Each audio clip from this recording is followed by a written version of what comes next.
तो सबसे पहले तो बात श्वेता अयोध्या नगरी की कर लेते हैं। 22 तारीख का इंतजार जो है वो यहाँ पर राम भक्त कर रहे हैं।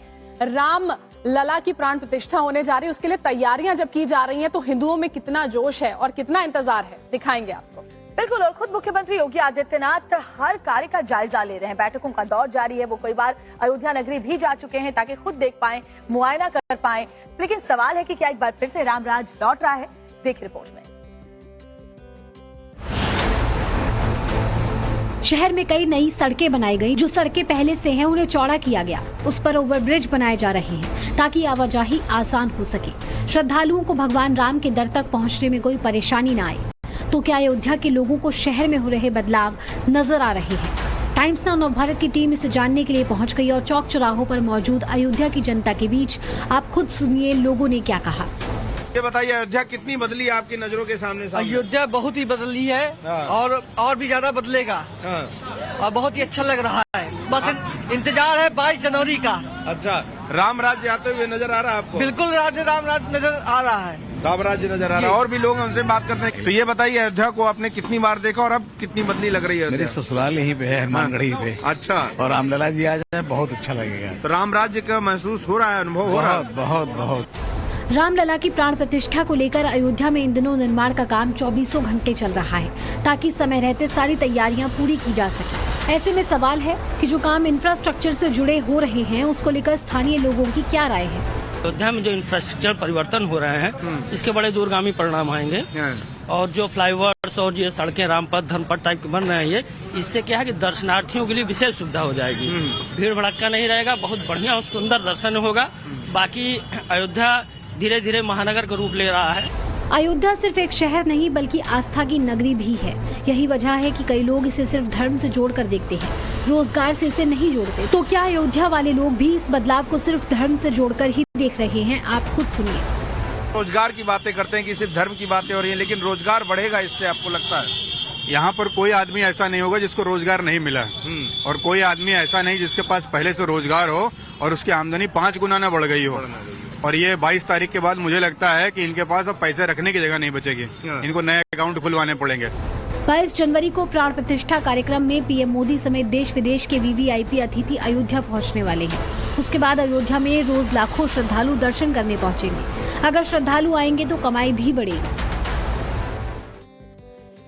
और चलिए अब बात करते हैं भवनों की जो वहां पर बनाए जा रहे हैं और उनके नामकरण की, क्योंकि खुद मुख्यमंत्री योगी आदित्यनाथ इस पर नजर बनाए हुए हैं और भवनों का नाम कुछ इस तरीके से रखा जा रहा है ताकि त्रेता युग की यादें ताजा हो सके। और देखिए, अयोध्या एयरपोर्ट की अगर बात करते हैं तो उसका नाम महर्षि वाल्मीकि अयोध्या एयरपोर्ट कर दिया गया। जो वहां पर अतिथियों के लिए रहने की व्यवस्था की जा रही है, उस भवन का क्या नाम होगा? जो रसोई घर है उसका क्या कुछ नाम होने वाला है, दिखाते हैं आपको इस रिपोर्ट में। अयोध्या में राम मंदिर प्राण प्रतिष्ठा समारोह की तैयारियों को अंतिम रूप दिया जा रहा है। सीएम योगी खुद निर्माण कार्यों का निरीक्षण कर रहे हैं, समय समय पर स्थिति का जायजा ले रहे हैं। इस काम को लेकर वो फुल एक्शन मोड में नजर आ रहे हैं। और इस बीच उन्होंने मंगलवार को एक अहम बैठक की और कई अहम दिशा निर्देश दिए। मसलन अब माता शबरी के नाम पर भोजनालय संचालित होगा। रैन बसेरे का नाम निषाद राजगृह होगा। दूसरे भवनों के नाम भी रामायण काल के चरित्रों के नाम पर ही रखे जाएंगे। अभी हाल ही में अयोध्या एयरपोर्ट का भी नाम बदला गया है। अब उसका नाम महर्षि वाल्मीकि इंटरनेशनल एयरपोर्ट हो गया है। दरअसल इस नाम के पीछे कुछ मकसद है। ये सभी नाम वो हैं जो समाज के निचले वर्ग के प्रतिनिधि कर रहे हैं। महर्षि वाल्मीकि और निषाद राज का ताल्लुक जहां एसटी समुदाय से है तो वहीं माता शबरी का ताल्लुक एसटी समाज से है। मंदिर निर्माण को लेकर विपक्ष की तरफ से कई तरह की बयानबाजी की जा रही है। इसे जाति और भेदभाव से जोड़कर देखा जा रहा है। तो अब सरकार ने उसका ये नया तोड़ निकाला है। देखिए, भारत में अगर हम धर्म की बात करते हैं तो वो सिर्फ आस्था से जुड़ा हुआ नहीं है। उसकी पूरी उसका जो जुड़ाव होता है वो आर्थिक गतिविधि से भी होता है। और राम मंदिर का जब निर्माण हो रहा है तो वो अयोध्या में नजर भी आता है। सराफा बाजार में किस तरह से मंदिर की डिमांड तेजी से बढ़ी है वो भी उसका यहाँ पर एक सबूत है। बिल्कुल, जैसे जैसे रामलला की प्राण प्रतिष्ठा की तारीख नजदीक आ रही है, बाजार पर भी इसका असर पड़ता हुआ दिखाई दे रहा है। सोने और चांदी के राम मंदिर के जो मॉडल हैं उनकी डिमांड भी बढ़ गई है। भगवान राम हिंदुओं के रोम रोम में बसे हुए हैं और अब तो रोजगार पर भी उनका परचम साफ नजर आ रहा है। देखिए इन तस्वीरों को। अभी न दीपावली है और न ही अक्षय तृतीया, बावजूद इसके बाजार में भगवान राम, राम दरबार, हनुमान जी और मंदिर मॉडल का फुल डिमांड है। राम दरबार की डिमांड बहुत ज्यादा हो गई है। और जब से मॉडल क्लियर हो गया है तब से इसके मंदिर के मॉडल की भी डिमांड बहुत बढ़ रही है और आगे भी और बढ़ने की संभावना है। देखा आपने, राम मंदिर मॉडल को लेकर सर्राफा बाजार में तेजी आ गई है और ये तेजी सिर्फ अयोध्या में ही नहीं बल्कि पूरे देश में देखने को मिल रही है। जो लोग रामलला के दर्शन के लिए 22 जनवरी को अयोध्या नहीं जा पा रहे, वो अपनी आस्था प्रकट करने के लिए घरों में रखने और पूजने के लिए ये मूर्तियाँ और राम मंदिर के मॉडल खरीद रहे हैं। अब इन तस्वीरों को देखिए। भगवान राम की मूर्तियों की मांग दुनिया भर में बढ़ रही है। प्राण प्रतिष्ठा से पहले भगवान श्री राम की मूर्तियों जो राजनीतिक दल हैं उनके अंदर भी हलचल बढ़ गई है। बीजेपी और तमाम विपक्षी दल भी इसको लेकर रणनीति बनाने लगे हैं। इसको लेकर मंगलवार को बीजेपी की एक बड़ी बैठक हुई जिसमें राम मंदिर में के प्राण प्रतिष्ठा के बाद किस तरीके से श्रद्धालुओं को दर्शन कराएगी भारतीय जनता पार्टी और इसे लेकर कैसे लोगों के बीच जाएगी, इस पर मंथन हुआ। और मंथन जरूर हो रहा है श्वेता, लेकिन राजनीति भी बहुत तेज हो रही है क्योंकि अब विपक्षी दल ये कह रहे हैं कि बीजेपी जो है बस राजनीति के लिए इसका इस्तेमाल कर रही है, 2024 के चुनाव के लिए इसका इस्तेमाल कर रही है। क्या कुछ बयानबाजी हुई है इस दौरान, दिखाते हैं। 22 जनवरी को होने वाली श्री राम लला की प्राण प्रतिष्ठा को लेकर बीजेपी न सिर्फ अयोध्या बल्कि पूरे देश को यादगार बनाने की तैयारी में जुट गई है। इसके लिए मंगलवार को बीजेपी अध्यक्ष जेपी नड्डा ने उच्च स्तरीय बैठक बुलाई जिसमें गृह मंत्री अमित शाह समेत बीजेपी के प्रदेश अध्यक्ष और संगठन मंत्री शामिल हुए। बैठक में राष्ट्रीय अध्यक्ष जेपी नड्डा ने 22 जनवरी को पूरे देश में दिवाली जैसा माहौल बनाने के निर्देश दिए। इसके अलावा कई और अहम फैसले लिए गए। मसलन 22 जनवरी के बाद बीजेपी के कार्यकर्ता अयोध्या में राम मंदिर जाने के इच्छुक लोगों की मदद करेंगे। इसके लिए 25 जनवरी से 25 मार्च तक बीजेपी मुहिम चलाएगी। श्रद्धालु अपने पैसे से रामलला का दर्शन करने जाएंगे। बीजेपी के कार्यकर्ता लोगों की मदद करेंगे और झंडे का यूज नहीं करेंगे। मतलब साफ है कि अयोध्या के जरिए लोगों तक पहुंचने की कोशिशें तेज की जाएंगी। वहीं विपक्ष की तरफ से इस पर राजनीति नहीं करने की सलाह दी जा रही है।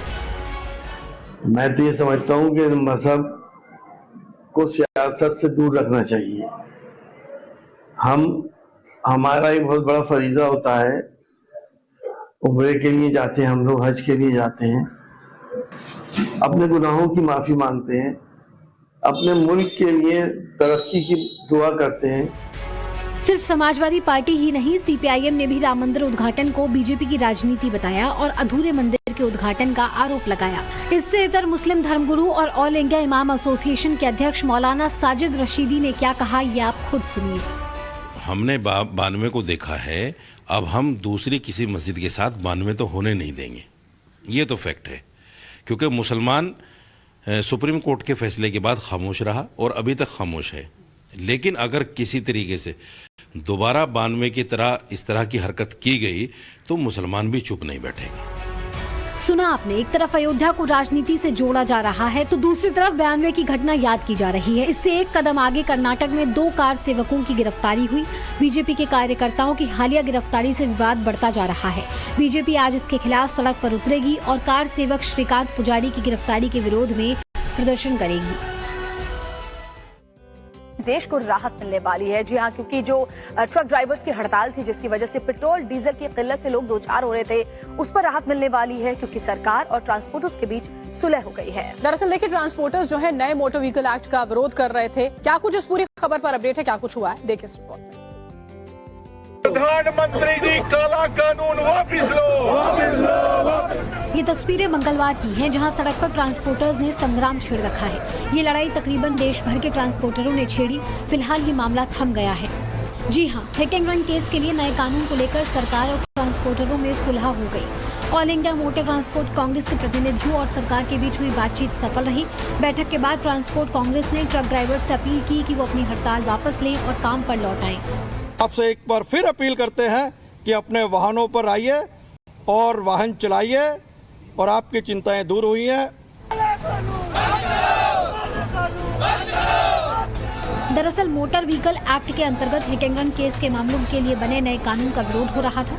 2 दिन यानी सोमवार मंगलवार को देश भर में बड़े वाहनों के ड्राइवर हड़ताल पर चले गए और चक्का जाम करके कानूनों को लागू नहीं करने की मांग की। इसको लेकर मंगलवार शाम को गृह मंत्रालय में केंद्रीय सचिव अजय भल्ला के साथ ट्रांसपोर्ट संगठन की बैठक हुई और सुनिए क्या आश्वासन दिया गया।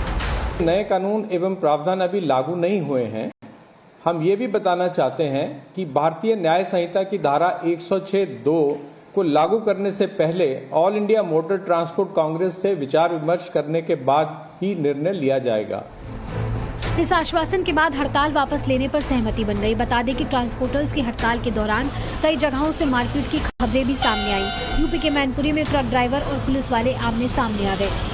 ये तस्वीरें आगरा लखनऊ एक्सप्रेसवे की हैं, जहां करहल में ट्रक ड्राइवर और पुलिस में भिड़ंत हो गई। पुलिस टीम पर जमकर हुई पत्थरबाजी, जिसके बाद पुलिस ने बचाव में फायरिंग की। पेट्रोल और डीजल को लेकर महाराष्ट्र के कई शहरों में अफरा तफरी मची हुई है। नागपुर में तो एक पेट्रोल पंप पर 2 लोग आपस में ही भिड़ गए और ये पूरी मारपीट उस वक्त हुई जब पेट्रोल पंप पर लंबी कतारें लगी हुई थी। लोग पेट्रोल भरवाने के लिए अपनी बारी का इंतजार कर रहे थे, लेकिन तभी 2 लोगों के बीच हुई इस मारपीट ने पूरे माहौल को गरमा दिया।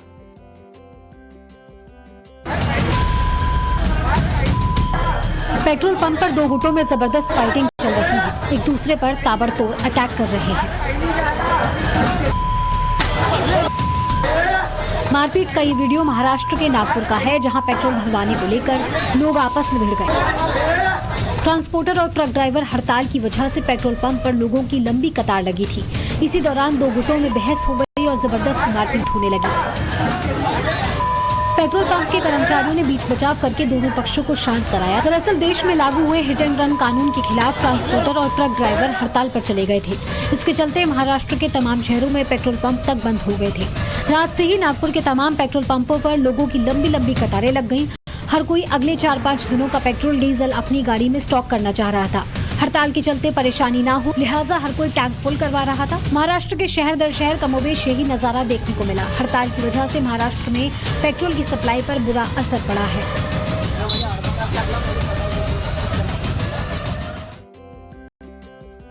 और दिल्ली शराब नीति घोटाला मामले में आज दिल्ली के मुख्यमंत्री अरविंद केजरीवाल को ईडी के सामने पेश होना है। ये तीसरा समन है जिसमें अरविंद केजरीवाल को पेश होने के लिए कहा गया है। और देखिए, इससे पहले 2 समन दिए गए थे, लेकिन उन्होंने पेशी से इनकार ये कहते हुए किया कि उनके पहले से कुछ कार्यक्रम तय हैं। अब आज वो पेश होंगे या नहीं होंगे, इस पर सस्पेंस बरकरार है।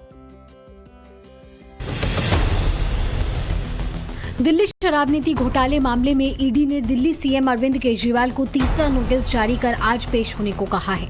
इससे पहले 2 बार नोटिस मिलने पर भी वो ईडी के सामने पेश नहीं हुए। इसके बाद अब सवाल उठता है कि क्या केजरीवाल आज ईडी के सामने पेश होंगे या नहीं। सीएम केजरीवाल की ईडी के सामने पेश होने को लेकर अब भी सस्पेंस बरकरार है। वहीं ईडी सूत्रों के मुताबिक उन्हें अभी तक केजरीवाल की तरफ से कोई जवाब नहीं मिला, लिहाजा ईडी आज केजरीवाल या उनके किसी जवाब का इंतजार करेगी। उधर बीजेपी ने केजरीवाल पर निशाना साधते हुए कहा कि केजरीवाल को ईडी से बचने के बहानेबाजी की बजाय जांच में शामिल होना चाहिए। ये आदरणीय मुख्यमंत्री अरविंद केजरीवाल जी को ईडी का तीसरा समन है। 2 नवंबर 2023 से ईडी उनसे आग्रह कर रही है, उनको समन कर रही है कि आप आकर जांच में जुड़िए। Section 50 subsection 3 of the PMLA act अनिवार्य करता है, मैंडेटरी है कि आप जांच में जुड़ें। और केजरीवाल जी ने हमेशा कहा था कि वो जांच से नहीं जुड़ते, लेकिन केजरीवाल जी तो यू टर्न के मास्टर हैं और इसीलिए वो बहाना करते हैं। कभी बोलते थे कि वो चुनाव प्रचार में जा रहे हैं, कभी वो कहते हैं कि विपासना की वर्कशॉप में जा रहे हैं और इसीलिए जांच में नहीं जुड़ते। हालांकि अभी भी केजरीवाल की ईडी के सामने पेशी के सवाल पर आम आदमी पार्टी के नेता गोलमोल जवाब दे रही है। ईडी का तीसरा नोटिस है, क्या स्टेटस है आम आदमी पार्टी का और क्या सीएम कल जाएंगे? We will act as per the law. देखिए, इस पर हमारी legal team will be better equipped to answer and we will act as per the law. 30 दिसंबर को विपक्षियों ध्यान से लौटने के बाद ईडी के दूसरे समन पर पेश होने से इनकार करते हुए केजरीवाल ने जांच अधिकारियों को एक चिट्ठी लिखी और कहा कि व्यक्तिगत पेशी के लिए उनके खिलाफ जारी किया गया नोटिस कानून के अनुरूप नहीं है, इसे वापस लिया जाना चाहिए। तीसरी बार भी सीएम केजरीवाल अगर पेश नहीं होते हैं, ईडी कोर्ट के जरिए कानूनी रास्ता अपना सकती है। यानी अगर दिल्ली के सीएम तीसरे समन पर पेश नहीं हुए तो उनकी परेशानी बढ़ सकती है। और देखिए, ईडी का समन झारखंड के मुख्यमंत्री हेमंत सोरेन को भी मिला है। वहां तो जो बात है वो गिरफ्तारी तक जा पहुंची और इसी बीच में मुख्यमंत्री की कुर्सी को लेकर चर्चाएं तेज हो गई हैं कि अगर हेमंत सोरेन को जेल जाना पड़ा तो मुख्यमंत्री कौन होगा। और बीजेपी तो यहाँ तक कह रही है कि हेमंत सोरेन बिहार में जो लालू यादव ने राबड़ी फॉर्मूला अपनाया था वो अपनाने की तैयारी कर रहे हैं। इसका मतलब ये कि अगर जेल जाने की नौबत आती है हेमंत सोरेन की तो वो सत्ता की चाबी अपनी पत्नी के हाथ सौंप सकते हैं। हालांकि हेमंत सोरेन इससे इनकार कर रहे हैं, लेकिन आज विधायक दल की बैठक भी उन्होंने बुलाई है। अब देखना होगा कि इस बैठक से क्या कुछ निकलकर सामने आता है। झारखंड के मुख्यमंत्री हेमंत सोरेन की कुर्सी खतरे में है। ईडी ने जमीन सौदे से जुड़े मनी लॉन्ड्रिंग मामले में उन्हें 7 बार समन भेजा है, लेकिन वो एजेंसी के सामने पेश नहीं हुए। अब ऐसे कयास लगाए जा रहे हैं कि ईडी उनके खिलाफ एक्शन ले सकती है और ऐसे में उनकी गिरफ्तारी तक हो सकती है। इसका अंदाजा खुद हेमंत सोरेन को भी हो गया है। लोकतंत्र को ये खत्म करने की तैयारी में एक प्रकार पूरा जितना गैर भाजपा शासित राज्य है, सभी राज्य के सरकारों को इन लोगों ने तबाह कर रखा। एक्शन की अटकलों के बीच हेमंत सोरेन ने आज शाम को विधायक दल की बैठक बुलाई। इस बैठक में वो बड़ा फैसला ले सकते हैं। सूत्रों के मुताबिक वो अपनी पत्नी कल्पना सोरेन को सीएम बनाने का ऐलान कर सकते हैं। राबड़ी मॉडल की तर्ज पर सोरेन पत्नी कल्पना सोरेन को अपनी कुर्सी सौंप सकते हैं। कल्पना सोरेन को लेकर अटकलें तब पैदा हुई जब गांडेय विधानसभा सीट से जेएमएम विधायक सरफराज अहमद ने इस्तीफा दिया। बीजेपी का दावा है कि हेमंत सोरेन राज्य के गांडेय विधानसभा सीट से अपनी पत्नी कल्पना सोरेन को चुनाव लड़वा सकते हैं। Gandey seat ST reserve seat है और जेएमएम का गढ़ रही है। हालांकि बीजेपी का कहना है कि Kalpana Soren ST reserve seat से चुनाव नहीं लड़ सकती क्योंकि उनकी पैदाइश झारखंड की नहीं है। एक विधायक को गांडे से जो विधायक सरफराज अहमद से उनको रिजाइन करा है। संभवतः वो पत्नी को मुख्यमंत्री बनाना चाहते हो, क्योंकि उनको पता है कि रिजर्व सीट में वो लड़ा नहीं सकती है। रिजर्व सीट में जो कि उड़ीसा के डोमिसाइल है, यहाँ उनको नहीं मिल सकता है। पिछले दिनों में आप सबने देखा होगा कि मुखिया के चुनाव में भी जो बाहर से बहू बन करके आई झारखंड राज्य के बाहर से, वो चुनाव नहीं लड़ सकी। हालांकि पत्नी कल्पना को सीएम की कुर्सी देने की अटकलों पर हेमंत सोरेन ने एक न्यूज एजेंसी में बयान दिया। कहा कि पत्नी कल्पना को चुनाव लड़वाने की संभावना बीजेपी की कल्पना है, वो सिर्फ झूठी कहानी गढ़ रही है। और आज बिहार के मुख्यमंत्री नीतीश कुमार के लिए बड़ा दिन है, क्योंकि इंडी गठबंधन में उन्हें बड़ी जिम्मेदारी सौंपी जा सकती है। आज ऑनलाइन मीटिंग होने वाली है जिसमें नीतीश कुमार को लेकर एक बड़ा ऐलान किया जा सकता है। और देखिए वहीं बिहार में सीट शेयरिंग को लेकर कांग्रेस और नीतीश कुमार के बीच में बातचीत अहम हुई है। दिखाते हैं आपको पूरी खबर इस रिपोर्ट में। बीजेपी के खिलाफ बना मोर्चा इंडी गठबंधन से बड़ी खबर निकलकर सामने आ रही है। सब कुछ ठीक रहा तो इंडी अलायंस में बिहार के सीएम नीतीश कुमार को बड़ी जिम्मेदारी मिल सकती है और ये जिम्मेदारी नीतीश को संयोजक बनाने की है। सूत्रों की माने तो आज होने वाली जूम मीटिंग में इंडी गठबंधन नीतीश को संयोजक बनाने का बड़ा फैसला या कहीं ऐलान कर सकता है। सूत्रों के मुताबिक इंडी गठबंधन के तमाम दल नीतीश को संयोजक बनाने पर अपनी सहमति दे चुके हैं, जिसमें कांग्रेस भी चाहती है कि नीतीश इंडी गठबंधन के संयोजक बने। वहीं सूत्रों की माने तो इंडी गठबंधन में सीट शेयरिंग को लेकर बातचीत शुरू हो गई है। बीती रात कांग्रेस अध्यक्ष खड़गे ने बिहार सीएम नीतीश कुमार, लालू यादव और एनसीपी प्रमुख शरद पवार से सीट शेयरिंग को लेकर बात की। कांग्रेस और बिहार सीएम नीतीश के साथ हुई बैठक में कांग्रेस ने बिहार की इन सीटों पर चुनाव लड़ने की अपनी इच्छा जताई। सूत्रों के मुताबिक कटिहार, किशनगंज, पूर्णिया कटिहार या दोनों में से कोई एक, औरंगाबाद, भागलपुर, बक्सर, सासाराम, मोतिहारी, वाल्मीकि नगर या इन दोनों में से कोई एक, नवादा, पटना से कांग्रेस ने लोकसभा सीट पर चुनाव लड़ने की अपनी इच्छा जताई है, जिस पर अभी अलायंस का फाइनल फैसला होना बाकी है। और अब बात राजस्थान की टोंक की करते हैं। कल शाम को यहाँ पर एक भीषण सड़क हादसा हो गया जिसमें कई लोग जख्मी बताए जा रहे हैं। और बताया ये जा रहा है कि खड़े टेलर में एक बस जबरदस्ती घुस गई और बस की रफ्तार इतनी तेज थी कि ड्राइवर कंट्रोल नहीं कर पाया। तो सवाल यही है कि ट्रेलर को धक्का मारने से पहले आखिर ऐसा क्या हुआ कि बस का नियंत्रण जो है वो ड्राइवर से छूट गया। देखिए इस रिपोर्ट में पूरी खबर। रात का अंधेरा और जानलेवा रफ्तार, देखिए क्या हश्र हुआ इस बस का। कैसे बस का अगला हिस्सा पूरी तरह से एक ट्रॉली में समा गया। ये तस्वीरें राजस्थान के टोंक की हैं, जहां नेशनल हाईवे 52 पर एक बस ट्रेलर में जा घुसी। ये एक्सीडेंट सरोली मोड़ के पास हुआ। आप देख सकते हैं कि इस हादसे में बस का अगला हिस्सा पूरी तरीके से क्षतिग्रस्त हो गया। सड़क पर बस के पुर्जे बिखरे हुए दिखाई दे रहे हैं। ये जो बस थी अपने राजस्थान परिवहन निगम की, जो कोटा से जयपुर की तरफ जा रही थी और ये साइड में जो ट्रक है इसके पीछे से इसमें घुसी है। ये इसमें अभी मौके पर 2 की कैजुअलिटी हुई है और 4 आदमी ज़्यादा सीरियस हैं जिनको टोंक रेफर किया गया है और 10-11 आदमी अभी दूनी हॉस्पिटल में जेर इलाज है। हादसे के बाद पूरे इलाके में अफरा तफरी मच गई। मौके पर स्थानीय लोगों की भीड़ जुट गई।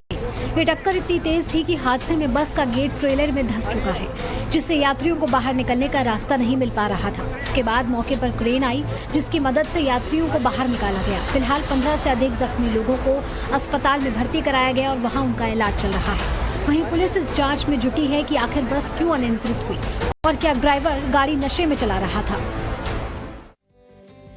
अब खबर मध्य प्रदेश के अलीराजपुर की, जहां पर जोबट थाने में अवैध तौर पर धर्मांतरण का मामला सामने आया है और धर्मांतरण से जुड़े इस मामले में एक शख्स को गिरफ्तार भी कर लिया गया है। देखिए, जो गिरफ्तारी की कार्रवाई की गई है वो सरपंच की शिकायत पर की गई। क्या है पूरी खबर, क्या है मामला, देखिए इस रिपोर्ट में। घर में लोगों की जुटान हुई है, ढोल मंजीरे बजाए जा रहे हैं, लोग गीत गा रहे हैं और झूम रहे हैं। बाहर नॉनवेज पकाया जा रहा है। आरोप है कि ये सब धर्मांतरण के लिए किया जा रहा है। ये तस्वीरें मध्य प्रदेश के अलीराजपुर की हैं, जहां जोबड़ थाना क्षेत्र के निहत्रा गांव के शिवनी पानी फलिया में चंगाई सभा का आयोजन किया गया। आरोप है कि यहां आसपास के गांव के लोगों को पैसे, सामान और बीमारी ठीक करने के एवज में धर्म परिवर्तन कराया जा रहा था। धर्म परिवर्तन का काम हो रहा था, जहाँ पर हम औचक पूछे पटेल जी के माध्यम से गाँव के, तो वहाँ से हम पादरी को लेके आए और थाने पे सौंपा गया। उसमें एक पादरी अभी फरार है, तो हम चाहते हैं संगठन के माध्यम से कि बड़ी से बड़ी कार्रवाई की जाए।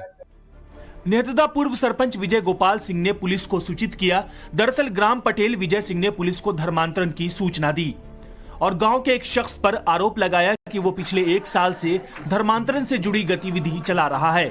शिकायत के बाद पुलिस हरकत में आई और सुनिए क्या कहा। गांव वालों के बयान लिए गए, अन्य संगठनों के बयान लिए गए और जांच में ये पाया गया, उन्होंने एक वीडियो भी प्रस्तुत किया था, उसमें ये पाया गया कि धर्मांतरण जैसी गतिविधियां संचालित हो रही हैं। फिलहाल आरोपी शख्स को पुलिस ने गिरफ्तार कर कोर्ट में पेश किया है और आगे की कार्रवाई जारी है।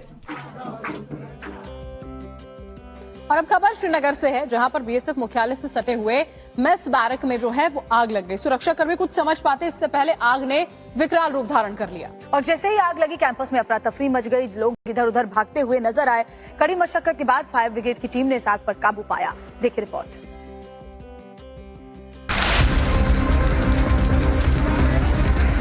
आग की भयानक और खौफनाक लपटो ट्रेन है। घर जल रहा है, हर तरफ अफरा तफरी है। फायर ब्रिगेड की गाड़ियां तनातन दौड़ रही हैं। सुरक्षाकर्मी बाल्टी में पानी लेकर दौड़ते दिख रहे हैं। ऐसा लग रहा है कि मानो सब कुछ जलकर भस्म हो जाएगा। जल्दी आग ने बड़े इलाके को चपेट में लिया। ये खौफनाक मंजर जम्मू कश्मीर के श्रीनगर का है, जहां तड़के बीएसएफ मुख्यालय से सटे मेस बैरक में आग लग गई। सुरक्षाकर्मी को समझ पाते उससे पहले आग तेजी से फैल चुकी थी। बैरक का ज्यादातर हिस्सा लकड़ी से बना हुआ था, जिसके चलते आग भड़क गई। आग लगने के बाद कैंपस में हड़कंप मच गया। बैरक में मौजूद सभी जवान स्टाफ फौरन बाहर निकले। आग की खबर मिलते ही दमकल की गाड़ियां पहुंची। कड़ी मशक्कत के बाद फायर ब्रिगेड की टीम ने आग पर काबू पाया, लेकिन बैरक का रखा सारा सामान जल गया। गनीमत रही कि इस भीषण अग्निकांड में कोई हताहत नहीं हुआ। मौके पर बीएसएफ के बड़े अधिकारी पहुंचे और हालात का जायजा लिया। आग किस वजह से लगी, इसका खुलासा नहीं हो पाया।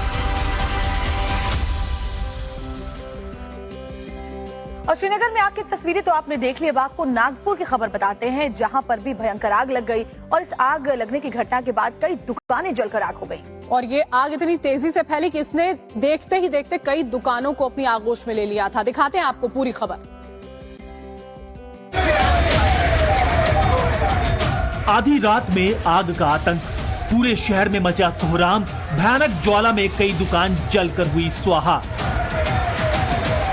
आग से तबाही और बर्बादी की ये तस्वीरें महाराष्ट्र के नागपुर जिले की हैं, जहां बीती रात कोंढाली नगर पंचायत के डेली शॉप चौल में आग लग गई और देखते ही देखते आग ने विकराल रूप ले लिया। आग लगने के बाद इलाके में कोहराम मच गया। आग के रौद्र रूप को देखकर लोग जान बचाने के लिए इधर उधर भागने लगे।